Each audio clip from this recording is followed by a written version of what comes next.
Please join me in giving some extra tzedakah with our prayer for the safety of our brethren in Eretz Yisrael, and for that matter all over the world, because we are one nation. And Am levodad yishken. We are one and we are alone. Notwithstanding all the phenomenal support, etc., etc. Don't want to go into the political debate, discussion of it, but let's remember, Ein lanu lishayin ela lavinu shebashamayim.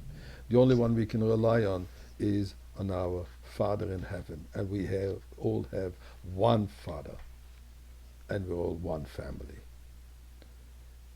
You know, these days, with all the confusion, with all the trauma that we're all going through, and put things into words is not so easy, but there's sometimes a story which encapsulates and just tells us who we really are.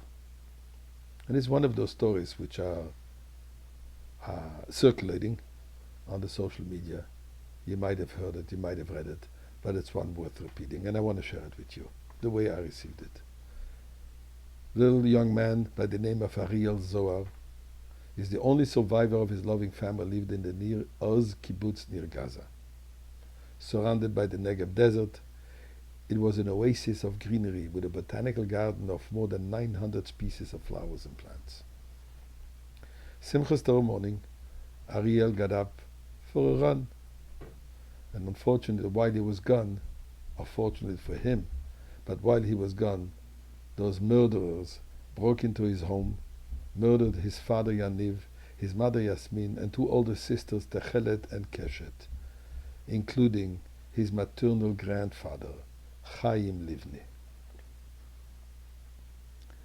This week, he was saying Kaddish for his entire family at the funeral.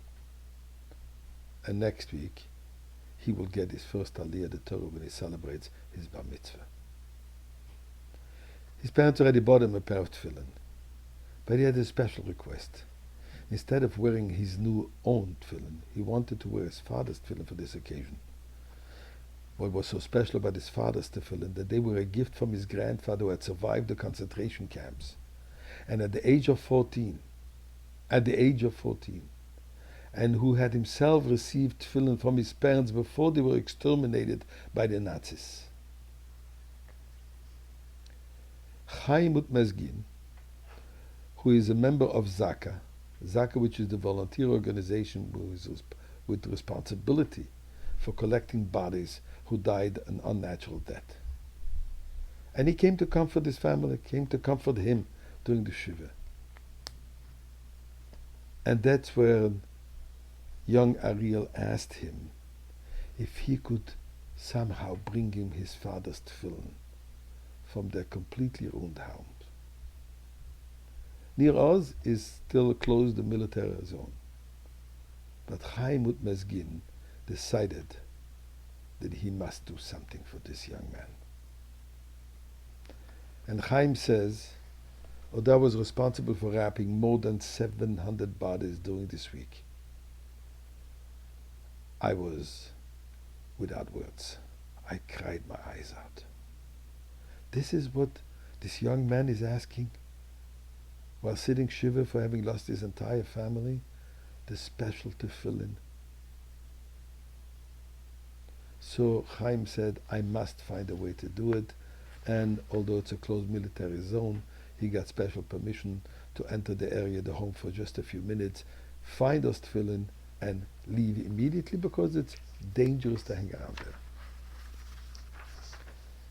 Luckily, or by divine providence, Chaim found those tefillin. And in fact, in addition to tefillin, he quickly grabbed some albums that he saw over there, and he brought it to young Ariel.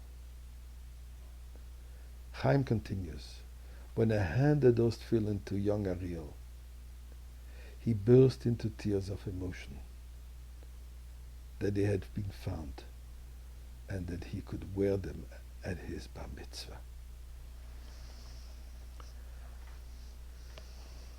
Ariel's grandfather, the one who is alive, who had just lost his son, daughter-in-law, and granddaughters, stood up and said the following words.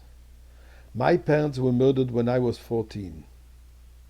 I resisted and continued my life. Today I have a grandson living in Israel. To you too, they did this to you when you were only 12 years old. You too will resist, and you too will have grandchildren in Israel. And as I said in the beginning, I think this story encapsulates the entire story of Jewish faith and survival.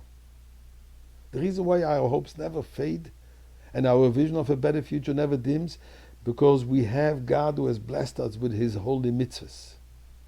Instead of surrendering to despair from all the evil all around us, we hold on even closer to our heritage, to our lifeline of Jewish connection observance, and where the past will merge with the future, the imminent future, the coming of Mashiach.